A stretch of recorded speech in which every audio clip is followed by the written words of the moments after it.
একটি ছোটখাটো বিচ্ছিন্ন ঘটনা ছাড়া উল্লেখ করার মতো তেমন কোনো ঘটনা ছিল না। বলতে গেলে শতকরা শতভাগই শান্তিপূর্ণ নির্বাচন অনুষ্ঠিত হয়েছে। আলহামদুলিল্লাহ, আল্লাহর দরবারে আমরা শুকরিয়া আদায় করছি।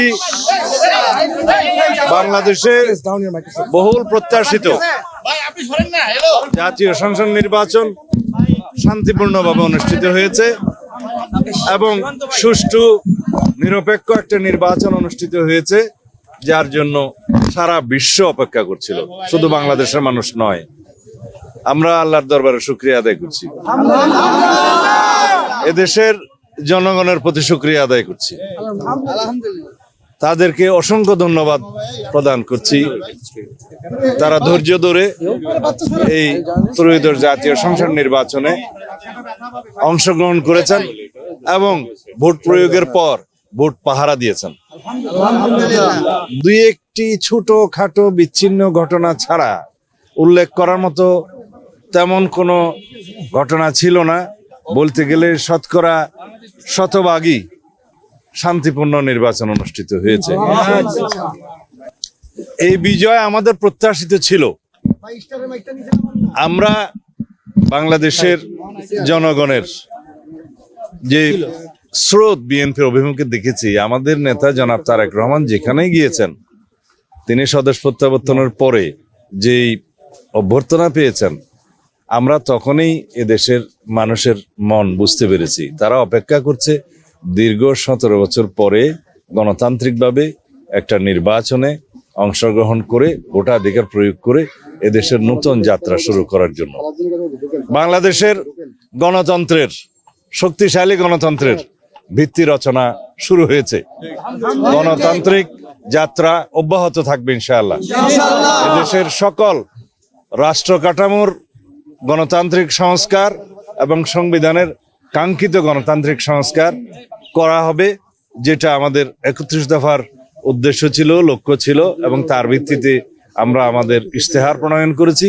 ইতিমধ্যে জুলাই জাতীয় সনদ স্বাক্ষরিত হয়েছে, যার মধ্যে দিয়ে একটি রাজনৈতিক সমঝোতা হয়েছে। এটা একটি রাজনৈতিক সমঝোতার দলিল, তা অক্ষরে অক্ষরে পালন করা হবে।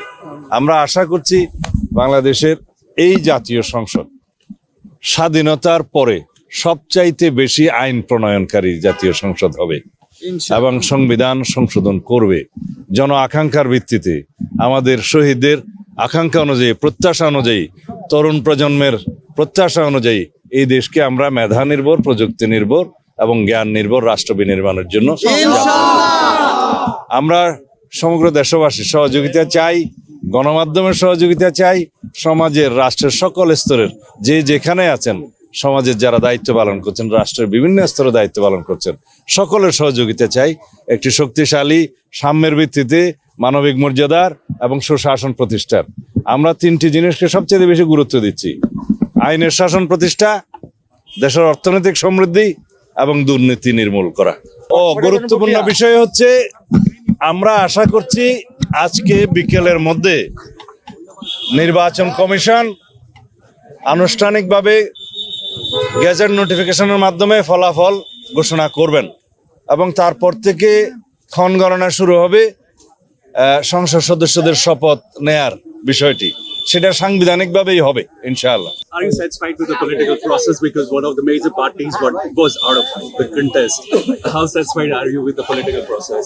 Of course, the people of the country, they knows this is very much inclusive election, and if you like to mention the exclusion of Awami League and etc., people have rejected through the mass uprising in last August 2024, and they are being prosecuted, and also the investigation is going on as against the political party Awami League. This is on process, under process. I hope the prosecution will file the allegations against the Awami League as party. One last question about extradition of Sheikh Hasina from India. Would you? Oh yes, we always press for her extradition according to law. This is in between Foreign Ministry of Bangladesh and Foreign Ministry of India.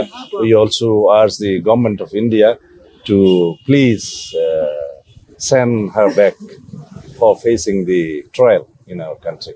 Thank you very much. ভারতের সাথে আপনার সম্পর্ক কেমন হবে সরকার গঠন করার পরে? ভারতের সাথে সম্পর্ক সহ আওয়ামী লীগের যে শেখ হাসিনা ওখানে আছেন সেই বিষয়গুলো নিয়ে বিচার প্রক্রিয়াটা কি হবে? সকল neighboring countries and with all countries of the world, we need friendly relationship on the basis of the sovereign equality and dignity, and also